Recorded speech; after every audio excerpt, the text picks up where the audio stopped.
Jadi hadis dhaif itu bukan hadis palsu, hadis lemah saja, lemah secara riwayat gitu kan. Tetapi boleh nggak diamalkan? Boleh, selama masuk dalam kriteria ini tadi. Salah satunya adalah fadhailul a'mal, keutamaan untuk beramal soleh gitu kan. Jadi begini lor, ini pembahasan terkait dengan tahun baru Hijriah dan lebaran anak yatim gitu kan. Jadi memang sudah menjadi tradisi ya di Indonesia gitu kan. Itu kalau nanti ketika tanggal 10 Muharram, ketika menyambut tahun baru Hijriah itu ada perayaan gitu kan. Ada perayaan dan juga biasanya orang-orang tuh gemar untuk menyantuni anak yatim di tanggal 10 Muharram itu gitu kan. Kenapa kok hanya tanggal 10 Muharram? Nanti kita bahas itu kan. Intinya ini sudah menjadi tradisi, sudah menjadi kebiasaan masyarakat Indonesia pada umumnya sebagian besar gitu kan. Nah, kemudian ada yang bertanya, kenapa kok harus melakukan hal ini di bulan Muharram? Nah, salah satu jawabannya itu karena memang ya ini mengagungkan syiar-syiar Allah, mengagungkan syiar-syiar Islam gitu kan. Karena bulan Muharram itu adalah bulannya umat Islam gitu, tahun baru Hijriah. Dan memang tahun baru Hijriah itu adalah tahun di mana Nabi hijrah gitu kan. Jadi yang ditonjolkan itu adalah semangat hijrahnya. Yang ditonjolkan di bulan Muharram itu adalah semangat hijrahnya Nabi dan para sahabat itu. Itu yang harus ditonjolkan, jangan hanya merayakan saja gitu. Sehingga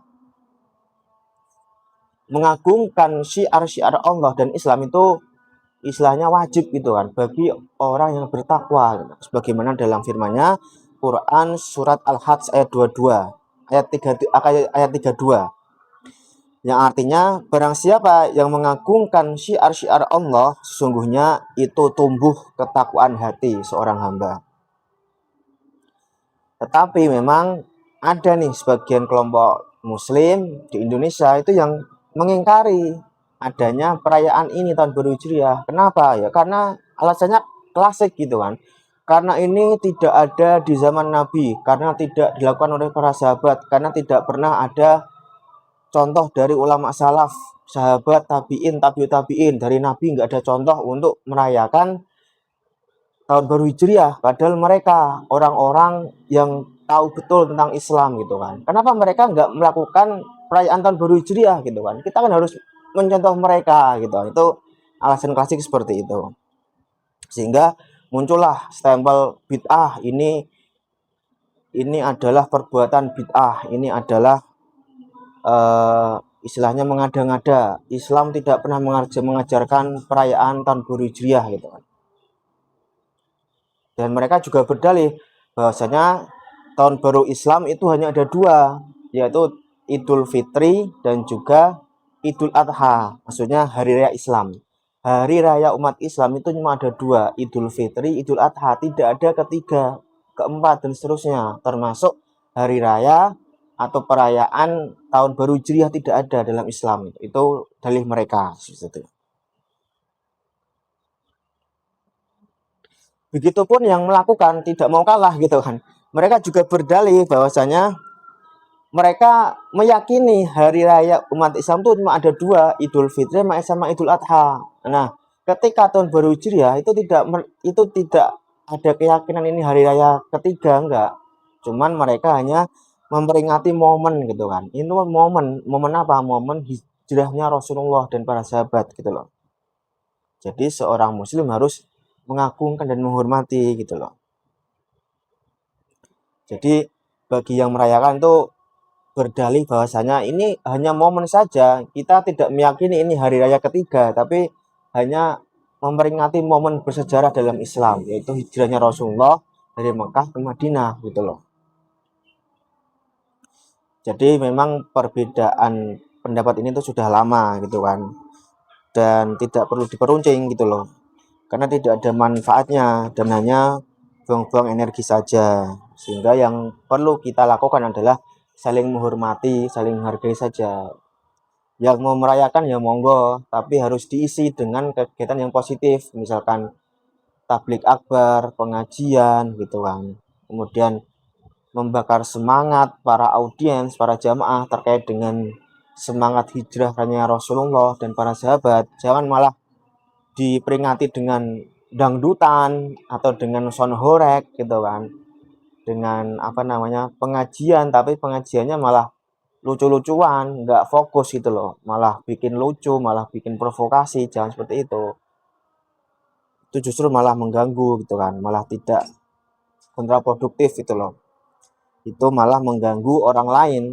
Jadi kalau mau memperingati tahun baru Hijriah itu diperingati dengan cara yang positif, jangan malah memperingati dengan cara negatif, malah mengganggu orang lain. Kayak yang sonhorek itu kan mengganggu orang lain, sangat bising gitu loh, sangat keras sekali suaranya gitu kan, bunyinya. Kemudian dangdutan apalagi menghadirkan para biduan, itu kan justru malah maksiat gitu loh, malah kemaksiatan yang malah yang ditonjolkan, padahal ini peringatan hari raya Islam, hari hari tahun baru Islam gitu loh. Harus ditonjolkan keislamannya, malah justru jangan maksiatnya gitu loh. Itu Pak. Begitupun yang tidak merayakan ya harus berbesar hati, berlapang dada. Jangan sampai malah menghina orang yang memperingati.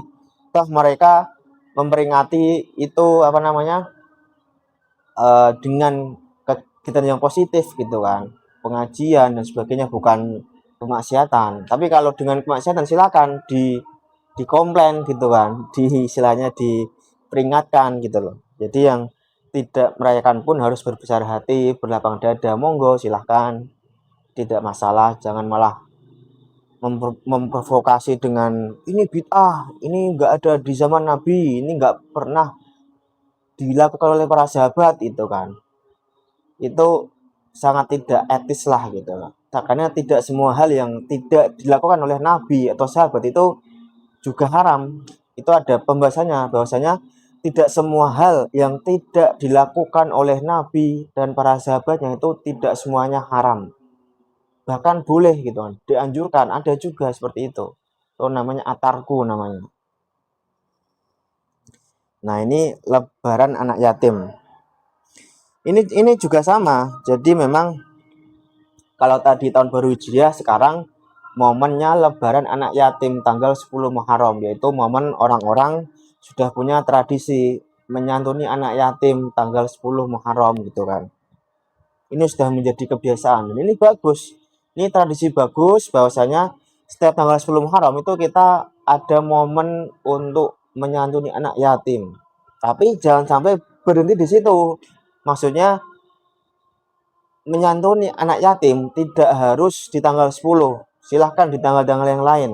Tetapi kalau mau tanggal 10 ya tidak masalah gitu loh. Tapi jangan hanya berhenti di situ, karena anak yatim itu tidak hanya tanggal 10 saja, sepanjang tahun itu anak yatim harus disantuni gitu, harus disayangi gitu. Jadi memang kenapa kok disebut lebaran anak yatim? Karena memang ketika tanggal 10 Muharram itu anak yatim istilahnya ketiban durian, apa namanya, mendapatkan durian runtuh gitu kan. Kenapa? Karena mereka banyak sekali acara-acara santunan, diberikan istilahnya bingkisan gitu kan, uang saku, sembako dan sebagainya sama orang-orang gitu kan. Jadi ini disebut lebaran karena memang hari senang-senang gitu kan bagi anak yatim. Apakah ada hadisnya? Ada dasarnya gitu kan. Ini hadis yang artinya siapa orang yang mengusap kepala anak yatim atau menyantuni, menyayangi pada hari Asyura 10 Muharram, maka Allah akan angkat derajatnya sebanyak rambut anak yatim tersebut yang terusap oleh tangannya. Ini dari kitab Tanbihul Ghafilin gitu kan.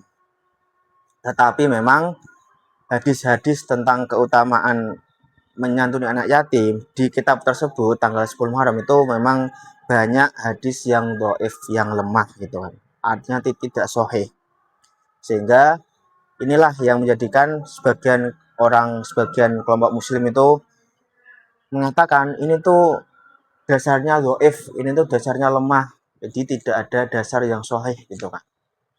Mengkhususkan tanggal 10 Muharram itu untuk menyantuni anak yatim gitu kan. Bahkan mereka tidak segan-segan untuk mengatakan ini bid'ah gitu kan. Ini bid'ah karena hadisnya dhaif, karena tidak ada dasarnya dan para sahabat tidak melakukan itu. Nabi tidak menyuruh, para ulama salaf tidak juga melakukan hal seperti itu gitu kan.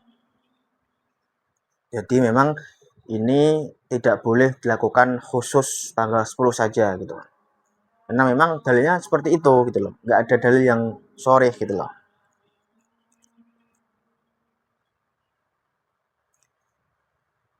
Tetapi bagi yang merayakan juga punya argumen bahwasanya memang benar hadisnya dhaif gitu kan. Tetapi kan hadis dhaif kan tidak selamanya ditinggal, tidak selamanya dibuang gitu kan. Selama itu menyangkut tentang fadhail a'mal, tentang misalkan targhib dan sebagainya itu kan boleh.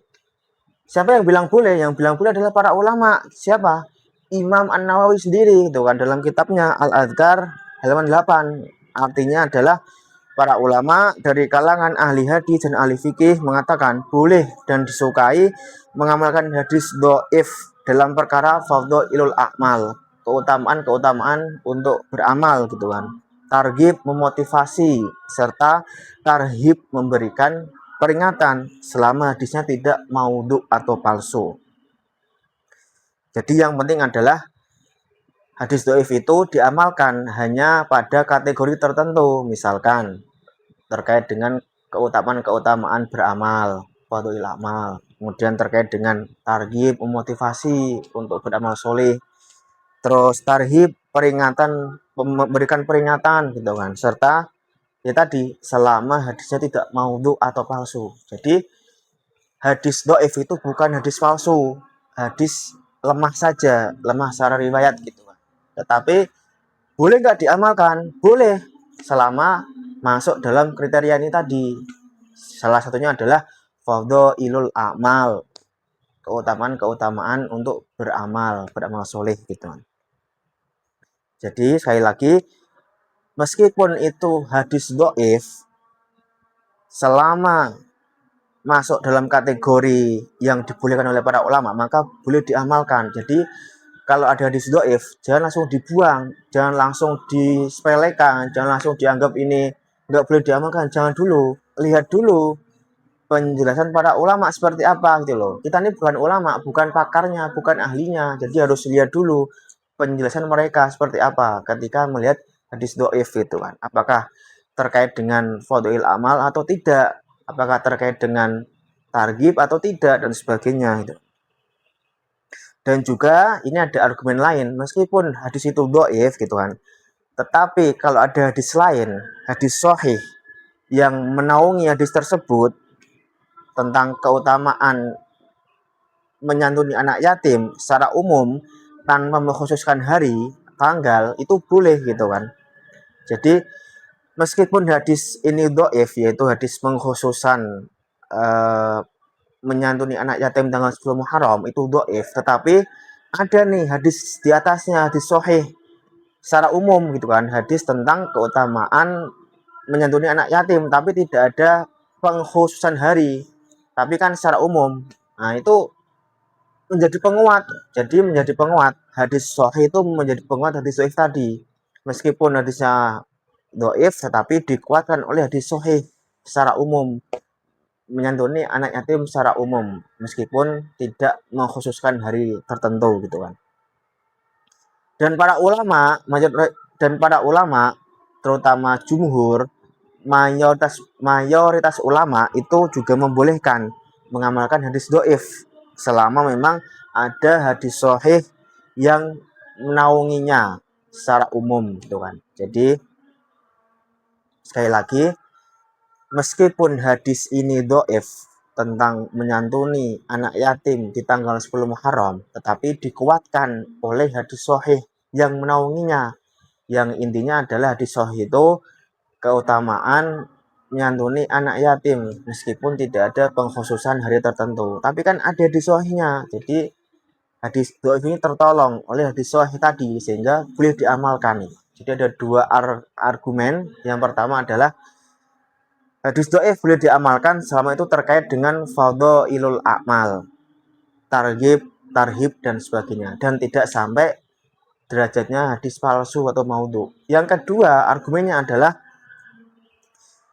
meskipun hadis itu dhaif, tetapi kalau ada hadis sahih yang menaunginya terkait dengan keutamaan menyantuni anak yatim secara umum, tidak di hari tertentu, itu yang menjadi penguat hadis dhaif boleh diamalkan karena ada hadis sahih yang mengatakan keutamaan menyantuni anak yatim meskipun tidak ada pengkhususan hari dan tanggal. Itu loh argumennya gitu kan.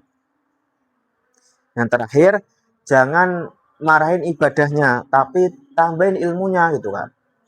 Jadi kedua belah pihak yang pro maupun kontra, terutama yang kontra itu jangan ketika melihat orang itu beramal soleh, beribadah, melakukan kegiatan positif yang memang itu tidak ada di zaman Nabi, sahabat tidak melakukan, para ulama salaf juga tidak ada yang melakukan, itu jangan langsung distempel bid'ah, jangan langsung distempel ini tidak ada dasarnya, jangan langsung distempel ini mengada-ngada, itu kan. Kullu bid'atin dhalalah, setiap yang bid'ah itu sesat, jangan langsung seperti itu gitu kan. Dilihat dulu ini seperti apa konteksnya gitu kan. Tadi kan sudah jelaskan. Memang hadisnya dhaif dan memang para nabi, sahabat tidak melakukannya. Tapi kan bukan berarti kalau sahabat dan nabi tidak melakukan lantas haram dilakukan gitu kan. Itu kan perbuatan positif gitu loh. Apalagi ini terkait menyantuni anak yatim sudah sangat jelas sekali gitu kan. Hadis sahihnya banyak gitu kan. Meskipun secara umum. Jadi yang perlu ditekankan adalah jangan marahin ibadahnya, tapi tambahin ilmunya. Jadi yang kontra, yang nggak setuju itu silahkan belajar lagi terkait dengan tadi apakah hadis dhaif boleh diamalkan atau tidak gitu kan. Apakah ada hadis sahih yang mengatakan terkait dengan menyantuni anak yatim itu boleh atau tidak, itu harus di-upgrade ilmunya. Jangan-jangan memang kita hanya melihat satu hadis sahih tadi, tidak melihat hadis sahih yang lebih tinggi, padahal ada hadis sahih terkait dengan keutamaan menyantuni anak yatim gitu kan. Itu bisa menjadi penguat terhadap hadis sahih tadi gitu loh. Jadi saya kira itu lor review singkat kali ini. Silahkan kalau ada yang nggak setuju, bisa ada pendapat lain, bisa komentar di kolom komen gitu kan. Bisa komen di kolom komentar. Kalau dirasa konten ini bermanfaat, silahkan subscribe, like, komen, dan share seluas-luasnya. Bahwasanya memang hari raya, hari tahun baru Islam dan lebaran anak yatim tanggal 10 Muharram itu ada dasarnya. Boleh gitu. Tidak semata-mata karena tidak dilakukan oleh Nabi, sahabat, dan ulama salaf lantas tidak boleh. Ini kegiatan positif. Dan monggo-monggo saja silahkan. Kalau mau merayakan ya silahkan. Kalau enggak juga silahkan. Jadi jangan saling memprovokasi, jangan saling mencaci, jangan saling menyalahkan, jangan saling menstempel, dan lain sebagainya. Itu semuanya pakai dasar, semuanya pakai argumen. Ada inilah, ada dasarnya lah seperti itu. Jangan sampai kita karena nggak merayakan kita marah-marah. Begitupun yang merayakan jangan menyelewengkan gitu kan, jangan melenceng. Artinya ya kalau mau merayakan ya merayakan, tapi dengan kegiatan positif, jangan malah negatif atau malah mengundang kemaksiatan. Itu gitu ya Lor ya. Terima kasih. Wassalamualaikum warahmatullahi wabarakatuh.